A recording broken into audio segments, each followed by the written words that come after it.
In the 1950s, Gloria Grahame was the femme fatale. Then one day, her husband came home and made a truly heinous discovery, one that ruined her career forever. You want to bite somebody? Yeah. Well, pick your spot. Gloria Grahame shot to stardom after appearing in the Christmas classic It's a Wonderful Life. Yet, if her name isn't as well known today, maybe that's because this ingénue never got a happy holiday ending. Far from it.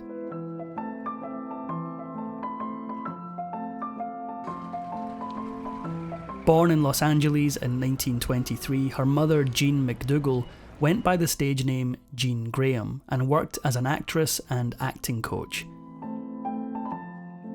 As a result, Gloria was exposed to Hollywood's inner workings from a very young age, which wasn't always a good thing.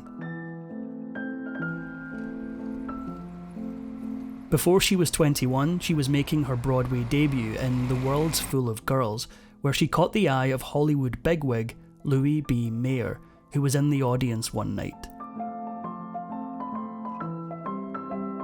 Mayer, who headed MGM Studios, snapped up the emerging talent and signed her to a contract almost immediately.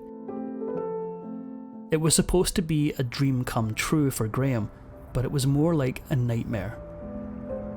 Signing with MGM and becoming a screen star was all Grahame had ever wanted, but her big break had a notorious dark side. Namely, Louis B. Mayer himself. Sometimes called the monster of MGM, Mayer was infamous for discovering starlets like Greta Garbo and Hedy Lamarr and then mistreating them horrifically. Mayer even made child star Judy Garland go on diet pills and often forced her to sit on his lap. Grahame was in for a harrowing ride. Perhaps under Mayer's sinister influence, Grahame began to feel incredibly insecure about her looks, especially next to all the seemingly perfect starlets she worked with. In particular, she started to become obsessed with her upper lip, and was insistent it was too thin and had deep, unseemly ridges. Her solution to this problem was inventive. Without much money to permanently fix her lip, Grahame used to stuff cotton in her mouth while filming to compensate for its thinness, giving her mouth a plump, if strange, appearance. Mortifyingly for Gloria, the wadding would sometimes fall out of her mouth during kissing scenes. Everything from A to Z, USA, Azul stuff. In 1944, MGM put Grahame in Blonde Fever, making use of her sultry looks to have her play a romantic rival opposite screen sweetheart, Mary Astor. It was the beginning of a lifelong pattern for Grahame, as she gained stardom for playing risque seductresses and fallen women. By the end of her life, though, this dark fantasy had turned into reality. Around this time, Grahame started developing something of a reputation around Hollywood, and not a good one. Her co-stars and fans couldn't help but notice her bottle blonde good looks, her drive, and her ambition to make it in Tinseltown. However, they also noted she was eccentric. One of Grahame's more avant-garde tastes was her relatively early enthusiasm for plastic surgery. Over the years, her insecurities had only grown deeper, and by the mid-40s, she was regularly getting procedures done to make her lips a little bigger and her face a little younger. It was a slippery slope, but Grahame thought she had control of it. Although her life was slightly fraying at the edges, she did have a stroke of good luck. After meeting fellow actor Stanley Clements, she married him in 1945, walking down the aisle and then trying to settle into a life of wedded bliss. In 1946, a twist of fate turned Grahame into a star. She nabbed a role in the classic Christmas film It's a Wonderful Life, starring Hollywood titan Jimmy Stewart.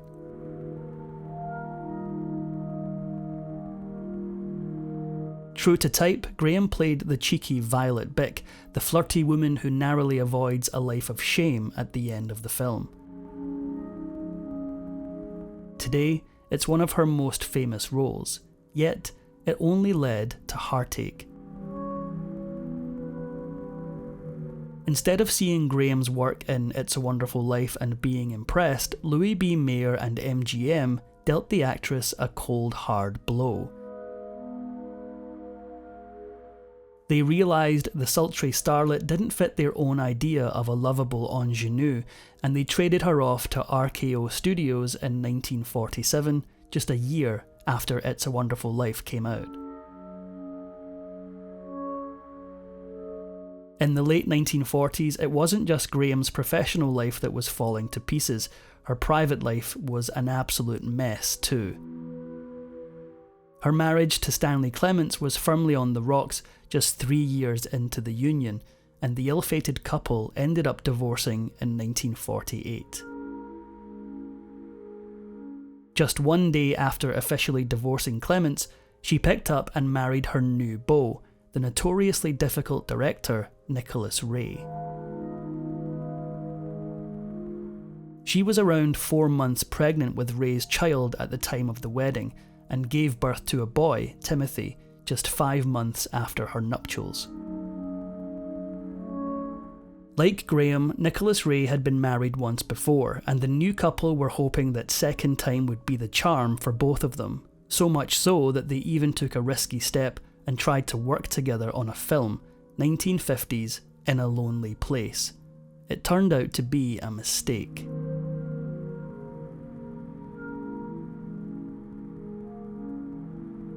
Even before filming began, their marriage started to unravel. She and Ray were at each other's throats constantly, and Ray was reportedly controlling and aggressive with Grahame on set, beyond what any director should be. Apparently seeking out new ways to control his wife, Ray forced Grahame to sign a disturbing contract. In it, she had to agree that "my husband shall be entitled to direct, control, advise, instruct, and even command my actions during the hours from 9 AM to 6 PM every day except Sunday." She then further acknowledged in writing that in every conceivable situation his will and judgment shall be considered superior to mine and shall prevail. After weeks of this, Ray and Grahame separated while the movie was still in production. Terrified that one or both of them would get the boot from the movie if the truth got out, Ray started sleeping in a dressing room under the guise of working on the script, while Grahame played along and acted like nothing was wrong. They divorced soon after, but there was supposedly another scandal that led to the end of their marriage, one that wouldn't be revealed until years later. The head of Grahame's studio, RKO, was none other than famed rake and mega weirdo Howard Hughes, a man known for his dating exploits, airplane feats, and controversial films. So when In a Lonely Place ended up earning Grahame rave reviews, you'd think Hughes would be happy.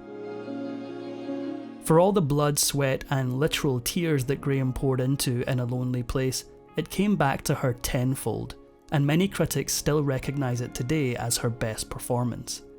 Not that Howard Hughes noticed.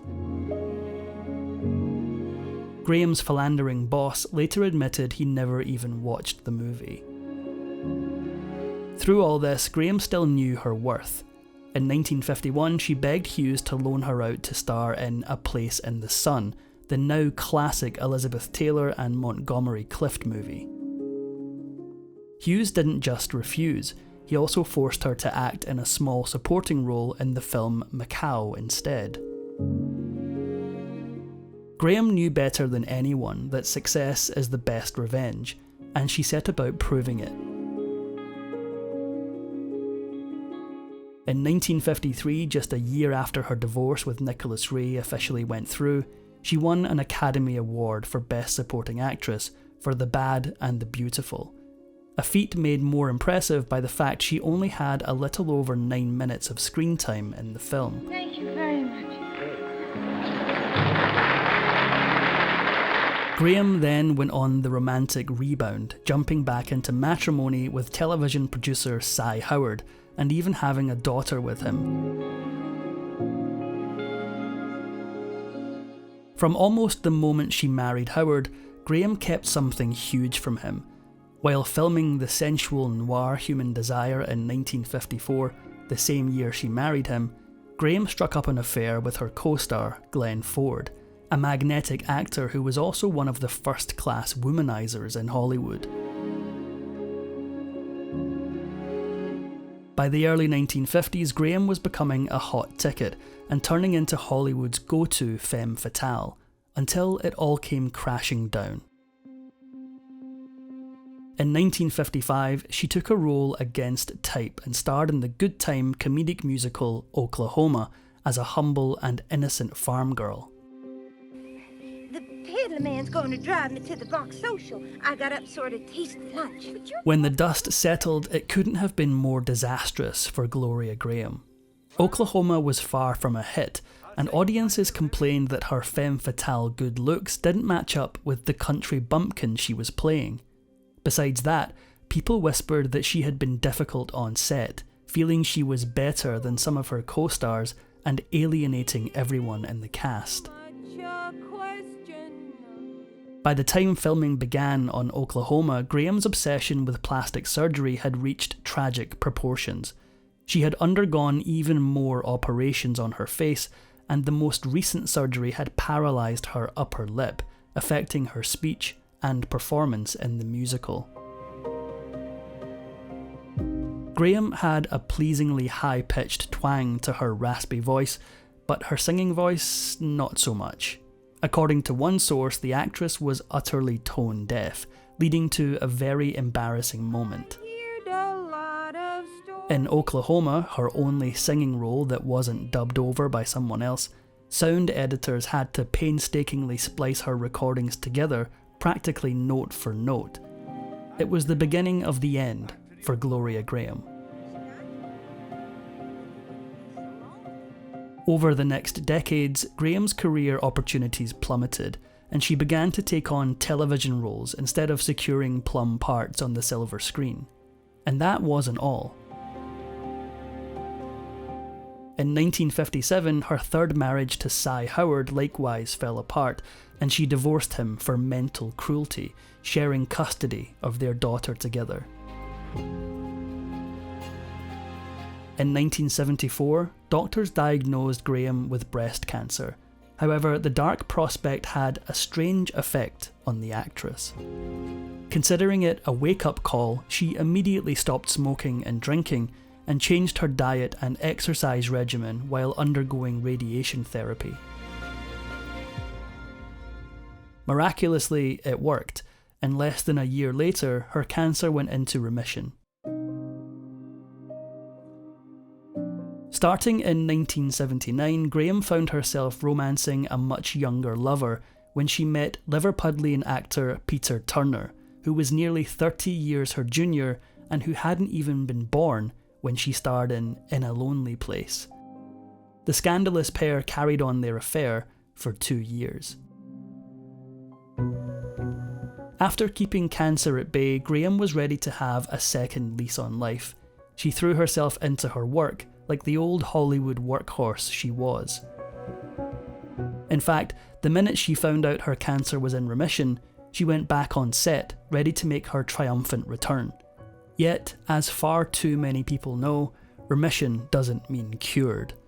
In 1980, what little luck Grahame had ran out.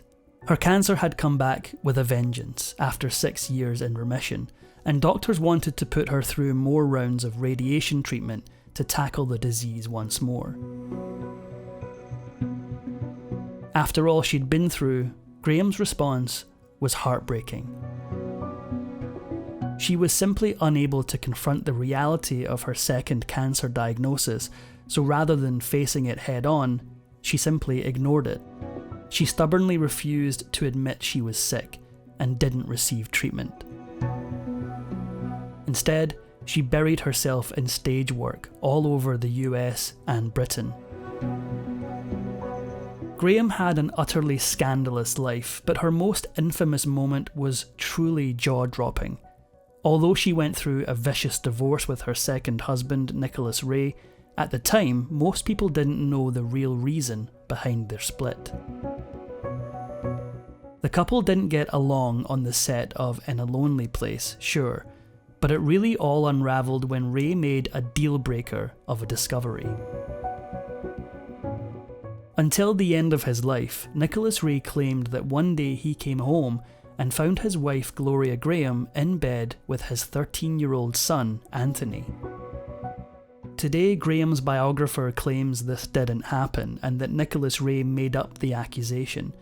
But in 1958, 8 years after Nicholas supposedly caught them red-handed, Grahame and her former stepson Anthony got back in touch and started up a full-blown adult relationship. 2 years after reconnecting, the dubious lovebirds tied the knot in a wedding ceremony in Tijuana, Mexico. By this point, even Gloria and Anthony knew they were doing something risky, and they actually kept the ceremony a secret for years, but the story leaked in 1962. The revelation ignited a blaze of tabloid speculation and scandal-mongering, with widespread denouncements of the union. Almost overnight, Grahame's fading Hollywood star turned into box office poison. The most biting blow, however, came from closer to home. Grahame's Tijuana wedding wasn't just tabloid fodder, it also united a bevy of her bitter ex-husbands against her. Cy Howard, her third husband, was so incensed and disturbed that he charged her with being an unfit mother and tried to win sole custody of their daughter, Mariana. Likewise, Nicholas Ray also entered into a long, protracted legal battle with the star over the custody rights of their son, Timothy. It was all too much for Grahame to handle. In 1964, faced with a career on the downslide and a handful of scandals at her doorstep, Grahame suffered a massive nervous breakdown. Things got so bad that she even submitted herself to electroshock therapy to try to rid herself of her nerves. She never fully recovered, either professionally or personally. Though it had completely disastrous beginnings, Grahame's relationship with her stepson lover Anthony Ray might actually have been her most functional. It was certainly the longest lasting by far. The couple made it just shy of 14 years and only divorced in May 1974, right around when Grahame got her first cancer diagnosis. In 1981, Grahame couldn't outrun fate any longer. She became acutely sick during rehearsals for her latest performance in England, prompting her cast to rush her to the nearest hospital. While there, she got the news she'd been dreading. Grahame's cancer was now so advanced, they wanted to perform surgery immediately, but she said no. Desperate and alone, she made a bizarre decision. She called up her ex-lover Peter Turner and asked him if she could spend her little remaining time on Earth at his mother's house in Liverpool.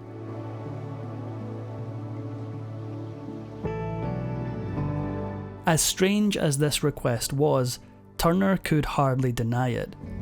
This time of her life is reflected in Turner's book, Film Stars Don't Die in Liverpool, which got the Hollywood treatment in 2017.